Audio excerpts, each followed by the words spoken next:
Olá, sejam todos bem-vindos a mais uma edição do programa Bem Viver. E para hoje nós temos como tema cirurgias no seu modo geral. E aproveito a dar as boas-vindas aos nossos convidados, Ivanildo Coelho e Guilmar Correia. Sejam todos bem-vindos. Prazer. São cirurgiões, certo? Podem especificar aqui a vossa área, já começar aqui pelo Ivanildo. Mais uma vez, obrigado pela oportunidade, bom dia.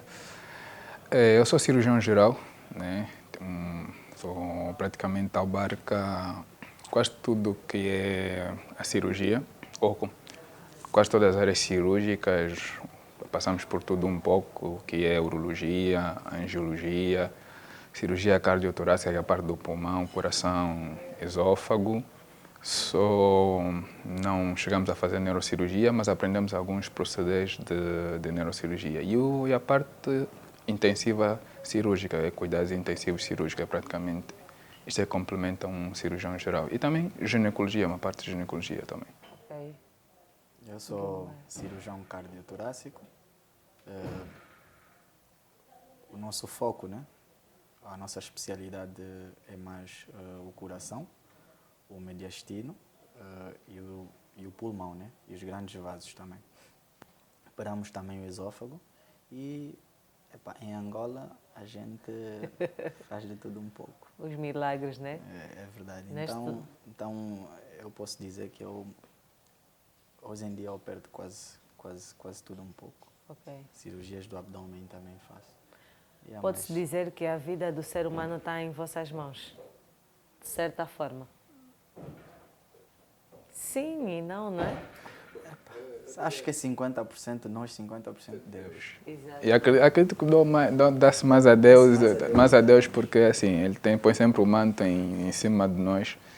E acredito para quem é religioso, às vezes existe esse tabu que os médicos não são religiosos e respeitam um pouco aquilo que é a religião e as crenças. Mas não, a medicina sempre é feita em base de evidências, não só a experiência, mas a evidência do que a experiência. A experiência complementa a evidência no que é. E falando principalmente de cirurgia, a cirurgia tem que ser baseada muito em evidência, porque tu podes ter uma certa experiência em uma determinada coisa, ou operar algo, mas tu não tens uma evidência, quando falamos de evidência, um resultado positivo, a tua experiência não serve de nada, porque tu não estás a demonstrar aquilo em termos de evidência. Então, é mais ou menos relativo. Concluindo, tu tens que ser mais prático do que teórico. Exato. No fundo funciona mesmo mais assim, é mais prático, né? Saberem mesmo. Tu tens que ter uma capacidade de resolver os problemas, mas é como disse, né? Evidências, porque se tu não fazes, não tens resultados.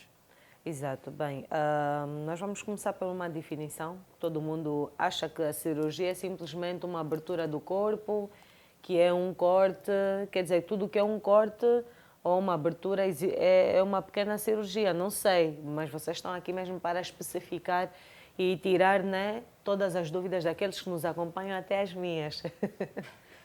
Então, para isso. Começa? Quer saber propriamente o que é a definição de cirurgia? É assim. Uma vez que nós estamos a falar sobre cirurgias. Para mim, né, a cirurgia acaba por ser uma arte. Acaba por ser uma arte que complementa muitos anos de estudo. São por aí 6 anos de licenciatura e 4 a 5 anos de especialidade, independência da escola, da faculdade e do programa. E tu tens de ter também destreza, por isso é que eu digo é uma arte, tens de ter a habilidade de poder operar, porque muitas vezes tu vais operar, podes operar e levar-te pelo menos 10 horas de operação, 12 horas de operação, como podes operar em 30 minutos, quando é algo que é comum e tu sabes que podes resolver, é uma urgência que não te dá para muito. Então, a cirurgia acaba por ser isso, acaba por ser uma arte, uma destreza, e tirar esse tabu que as pessoas normalmente confundem um cirurgião com um operador. Quer dizer, aquele que pura e simplesmente abre por abrir, sem saber o que está a fazer, este é um operador. O cirurgião não. O cirurgião sabe quando operar, por que operar, e quando não, como operar e quando não operar. Este é um cirurgião. E depois, para além de saber isso, tem que saber o que vem daí. As complicações depois e como resolver o problema pós-cirúrgico. Daí eu perguntar mesmo a questão da definição, porque é importante que se esclareça a definição, a diferença, né, que existe entre o operador e o cirurgião, né? E o operador é mesmo isso. Será que o operador, Guiomar, já passando para ti, tem esse discernimento que é só abrir, não é trabalhar e saber os pós e contras daquilo que é o vosso trabalho, daquilo que vocês exercem? É assim, o cirurgião, né?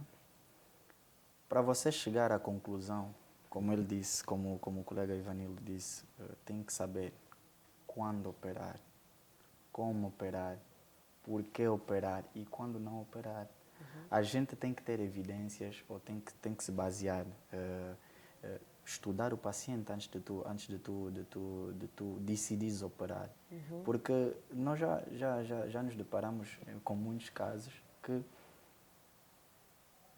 colegas de outros lugares, de outras instituições, examinam o paciente e dão um veredito como se é isso e tem que operar. Tem que operar e às vezes E nem depois é necessário. chegando às nossas mãos ou chegando às mãos de outros colegas, fazendo uma outra avaliação mais minuciosa, é você chegar à conclusão que não, é algo que você não precisa operar. Ou tem que atenuar, podes operar a longo prazo, ou algo que não precisa mesmo ser operado. É um tratamento clínico, como a gente chama, e resolves o problema. Essa é a diferença agora. O operador chegou, viu, faca.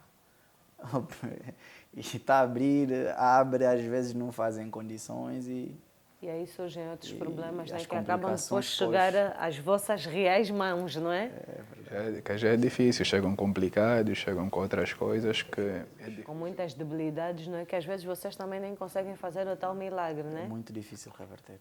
Ok. nós fazer milagre, nós propriamente não fazemos milagres. Não é uma forma de dizer, não é? Porque se a pessoa já chegou, né, com aquela debilidade e que alguém já mexeu e mexeu à toa, não tem como vocês também, diante daquela situação, dar um máximo, né?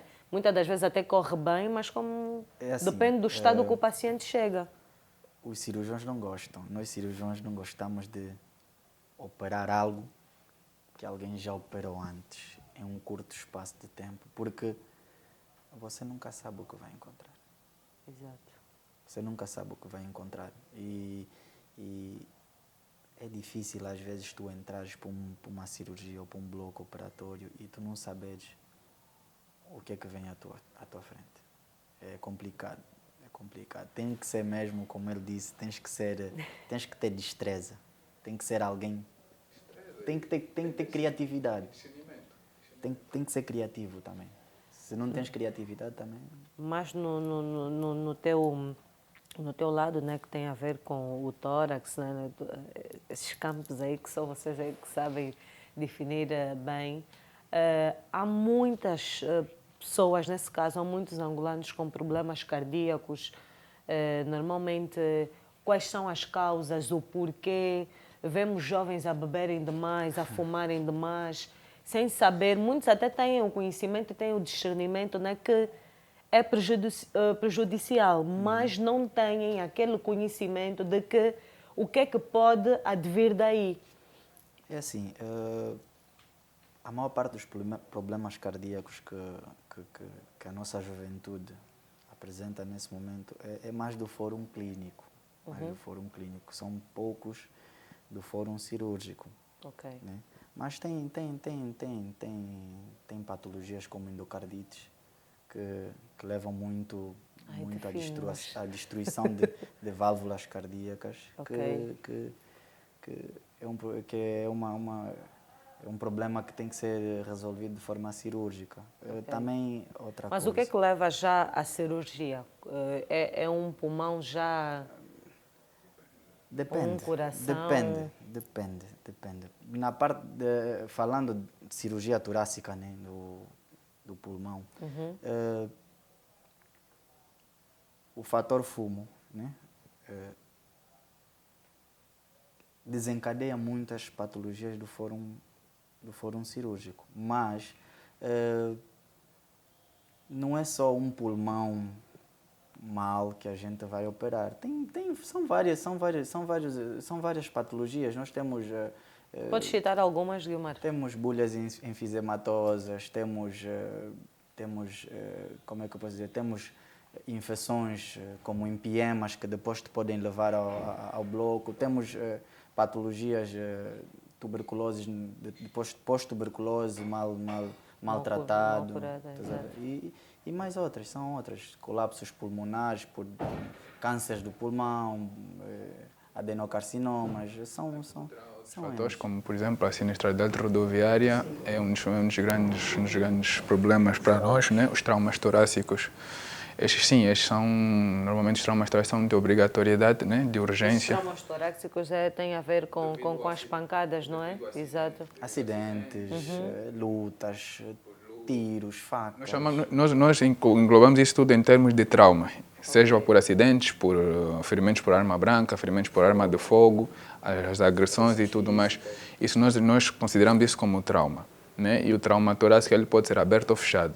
Aberto quando vem com uma lesão e tu vês o que feriu. Por exemplo, uma bala que entrou, tem um orifício de entrada, saída, uma faca. Uma faca.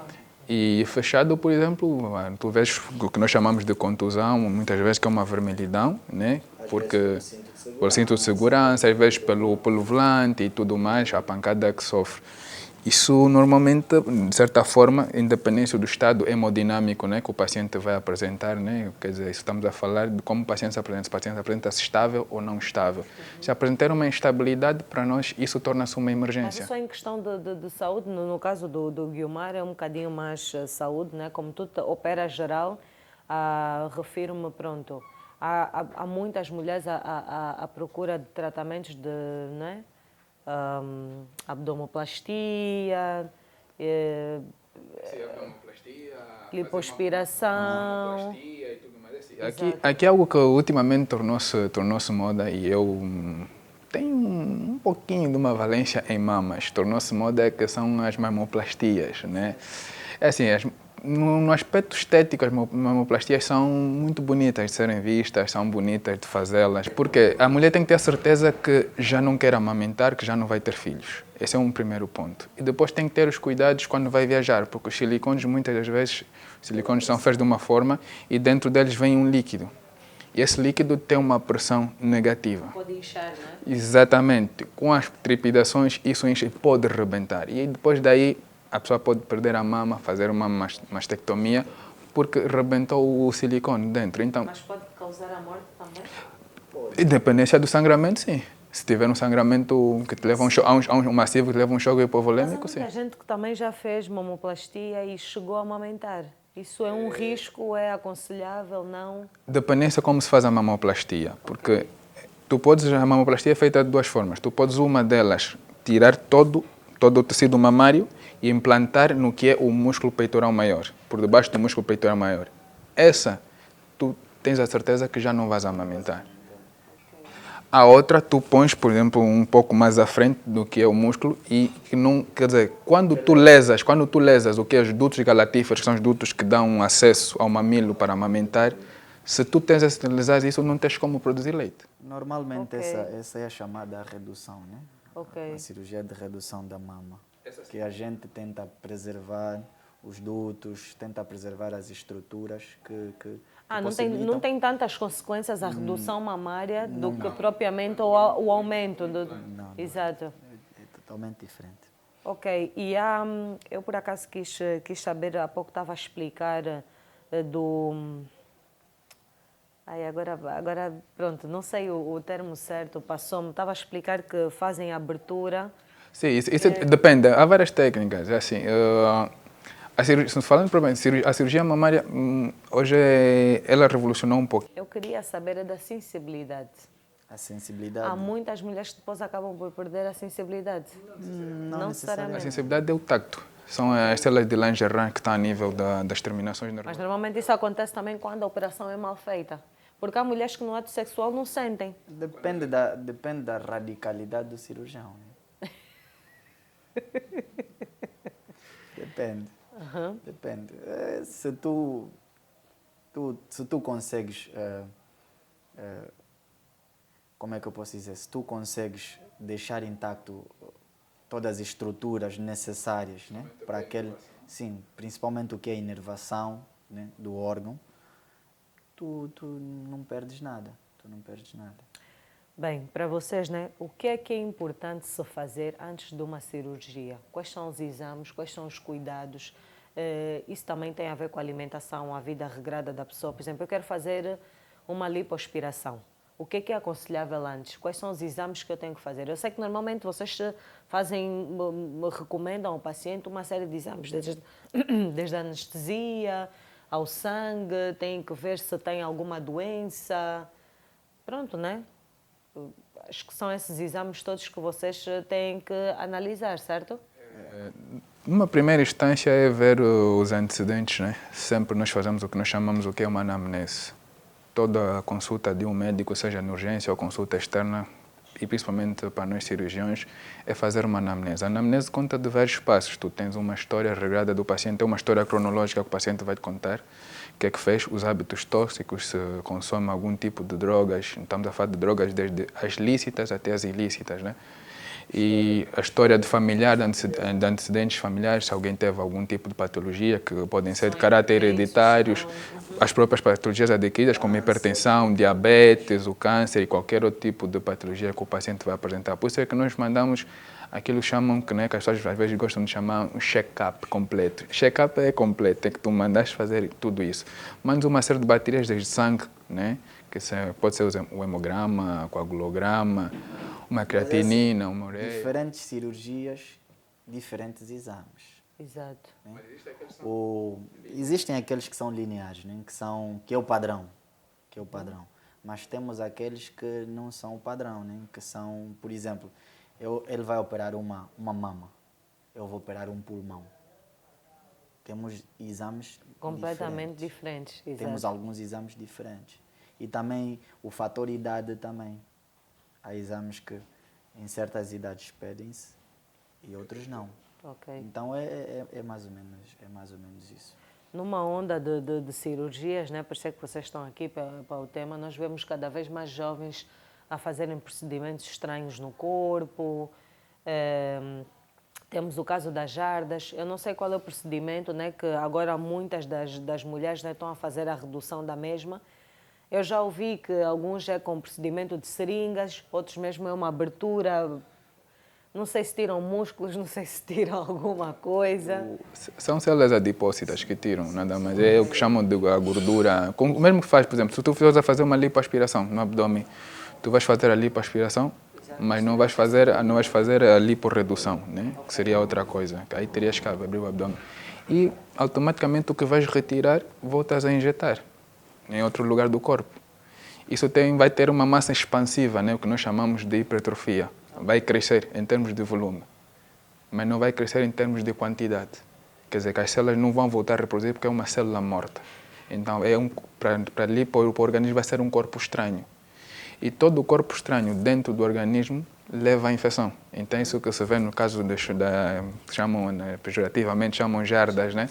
É isso que se vê. São células mortas que estão aí e tem uma certa proliferação bacteriana. Ao fim, acaba a ter uma infecção. E é o que tem sucedido. Ele está a falar do método que os médicos usam. Ou o método convencional que se usa, né? Tirar a gordura localizada de um sítio e transferir para outro sítio. Agora, o que as nossas irmãs fazem aqui é buscar substâncias irmãs e irmãos, que a gente... né? Irmãs e irmãos. Nos homens não é assim tão... Mas também não. Mas também tem, né? Então, vocês recebem muitos casos? Nós não tanto, mas os urologistas, sim, hoje, por causa da impotência sexual, muitos urologistas têm... Cardiologistas também recebem por causa dos problemas cardíacos. Exato, que eles começam a ter os problemas de respiração, né? Já não tem aquela potência, aquela força toda. Não, quando digo potência, é mesmo no lado respiratório. Vocês como cirurgiões, normalmente a mulher a procurar para fazer uma estética, qual é a vossa... Pronto, é o vosso trabalho, né? Vocês vivem disso, mas aconselhariam mesmo uma mulher a modificar, a fazer o procedimento cirúrgico? Eu diria que tem duas vertentes. A vida sempre dá duas vertentes. Para mim, em Angola, nesse momento, eu não aconselharia, porque eu acho que ainda temos que melhorar certas coisas. Lapidar, não é? Yeah.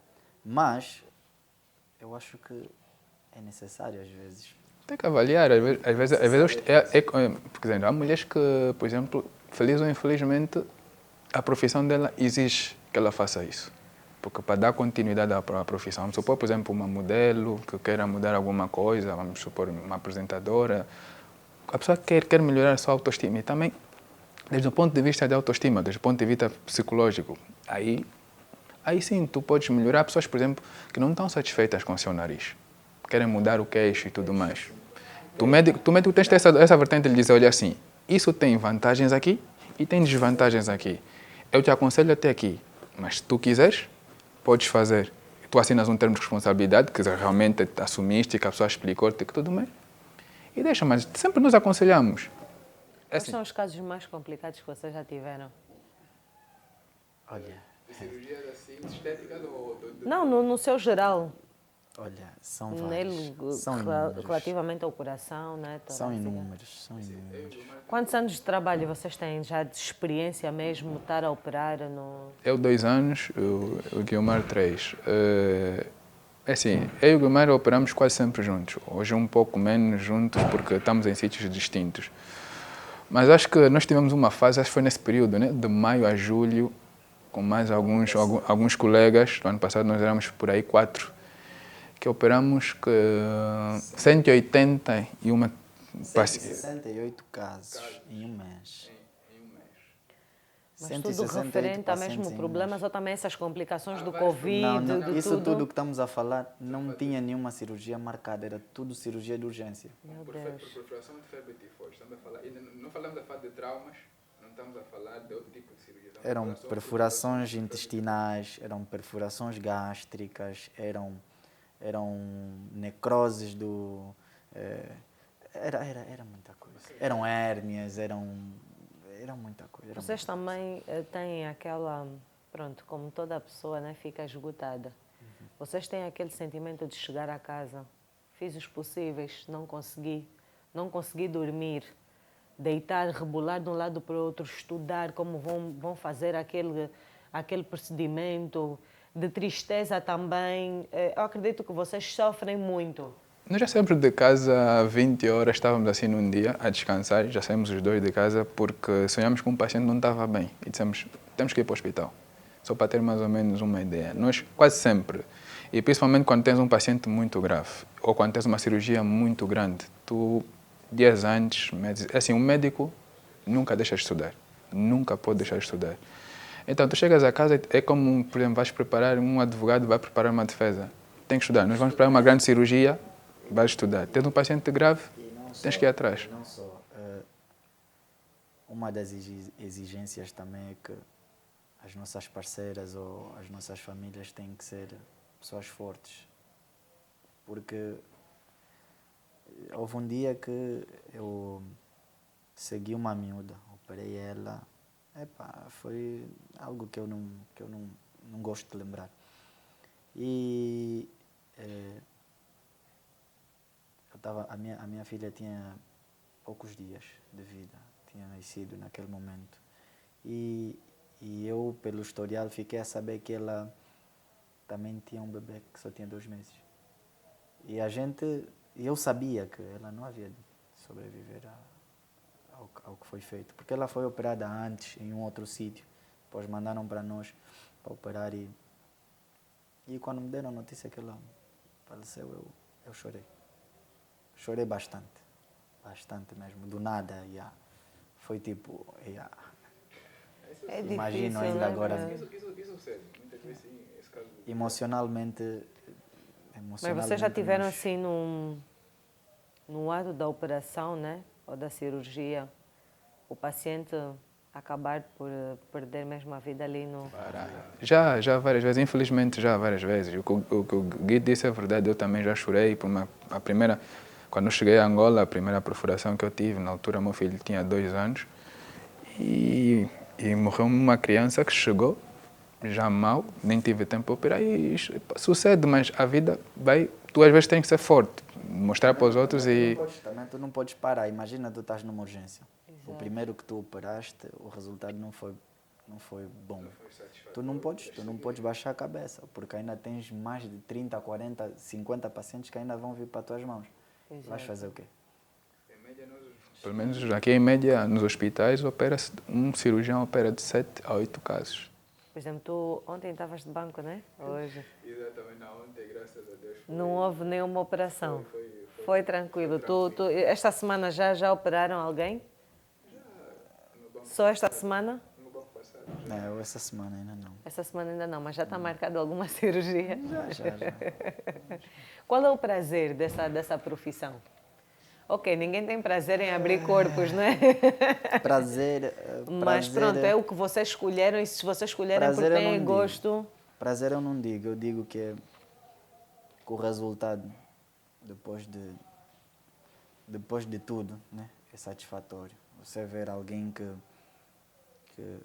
dá entrada no banco de urgência mal, nem consegue se meter de pé. E vocês fizeram? Tu fazes com a equipa, porque Sim, a gente sozinho é nunca impossível. O mérito não é só meu, o mérito é de todo mundo. Em toda a parte, né? Eu o também estou segurança, sentada aqui, o mérito não é só meu, ele é que tem uma equipa. Desde o segurança que recebeu na porta, desde o Exatamente. maqueiro que trouxe para dentro, desde o enfermeiro que preparou o paciente, o auxiliar que limpou, Os materiais todos ali organizados. Eu diria que é gratificante. É gratificante poder devolver a alguém, um pai, um irmão, um filho, a família. Isso é gratificante. E o melhor é aquele sorriso que tu vês que ele diz, doutor salvou uma vida. Isso não existe algo que compre Mas às isso. vezes as pessoas olham para vocês, né? Ai, doutores tão jovens, gente, e ficam com aquele receio, não é? Isso nos passa sempre. Isso acontece mais com pessoas adultas até, não é? Olha, sobre isso mesmo, teve um caso que até hoje a gente ri bastante, da minha cunhada. Eu estava em casa, a minha cunhada chegou e tinha que levar para o bloco, e tinha algo que tinha um quisto que tinha que se levar para o bloco para operar de urgência. Eu liguei para ele e tipo, a gente foi para o hospital de calções, né? Estávamos os dois de calções e pantufas. E tipo, as pessoas todas a olharem a mãe do meu cunhado assim, tipo, esses dois bem magrinhos. Eles é que vão operar, eles é que vão fazer. E a moça foi lá, acho que... Não, e até mesmo pessoas conhecidas, né? Normalmente dizem, estás com uma complicação e dizem, meu Deus, Guilmar, vais ser tu a operar-me, não confio assim, em ti, mas pronto. Também uma que hoje é muito amiga nossa, temos uma amizade boa, que também sucedeu isso. A mãe inclusive saiu e foi falar com o diretor clínico do hospital, a dizer que dois miúdos haviam de operar a filha dela. E então nós estamos prontos, está bem, nós está assim. Tem uma vantagem, nós estamos aqui para poder fazer e hoje a mãe e tudo mais, somos amigos da família, conhecemos a família toda e nos levamos bem, então eu acho que é isso. Nós não temos muito tempo, mas eu gostaria de saber da vossa parte se há esse reconhecimento a nível, né, da medicina angolana por aquilo que é o vosso trabalho, o vosso esforço, o vosso empenho. É difícil falar de méritos e reconhecimentos, né? Mas às vezes é necessário, né? Vamos dizer assim. E o que é que vocês mudariam também? O que é que vocês acham que seria necessário? Porque nós também estamos a ver muita debilidade no que concerne... Só lutava por uma coisa. A medicina. Mais união entre os médicos. Mais união na classe médica. Só. E gratificação também. Gratificação. O governo tinha que olhar mais para É importante gratificar, né? Todo mundo fica feliz quando é gratificado. Não, nós temos sempre um reconhecimento por parte dos pacientes, mas o que é a classe? Porque assim, falta uma coisa em nós. Nós precisamos de ter mais especialistas e ter mais. E muitas vezes nós não queremos, por exemplo, eu não quero me limitar aqui. Eu quero crescer mais. Eu quero poder fazer mais. Poder sair, estudar, poder dividir o conhecimento trocar experiências. Isso aqui nos falta muito. Exato, esse intercâmbio de que o Guilmar ou o Ivanildo trabalham bem, olha, tem uma formação ali, vamos trocar experiências, médicos de outro país vêm para aqui, vocês vão para lá. É importante que haja isso, não é? Isso só ajuda o país a crescer. Não, não vai apenas ajudar nós como profissionais individuais, não. Porque se eu sair, aprender uma técnica nova, e eu não for uma pessoa egoísta, mais 10, 20 pessoas vão aprender a mesma técnica comigo. Ok. Então, o país não perde por nada.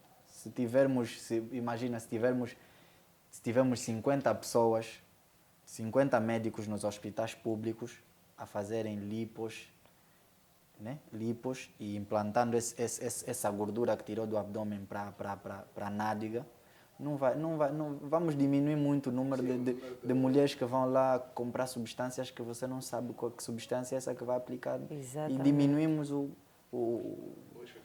risco de infecções, mortes e tudo mais. Olha, muito obrigada. Eu espero e quero contar-vos para mais temas aqui. Isso foi um tema de forma abrangente, mas eu acredito que vocês têm muita coisa para explicar naquilo que é o ramo do Guiomar, no ramo do Ivanildo. Pronto, abordamos assim de forma muito geral, falamos de tudo um pouco, mas eu conto mesmo com a vossa presença para mais temas, para mais explanações, né, no que concerne a medicina, né, a cirurgia, aquilo que é o vosso mundinho. Muito obrigada pela vossa presença. E é isso. Vou esperar que o Délcio contacte mais vezes. Estaremos à espera. Muito obrigada. E a você que também esteve aí do outro lado, obrigada pela vossa presença. Agradecer ao TAN que abriu as suas portas, à Flor Art e até à próxima.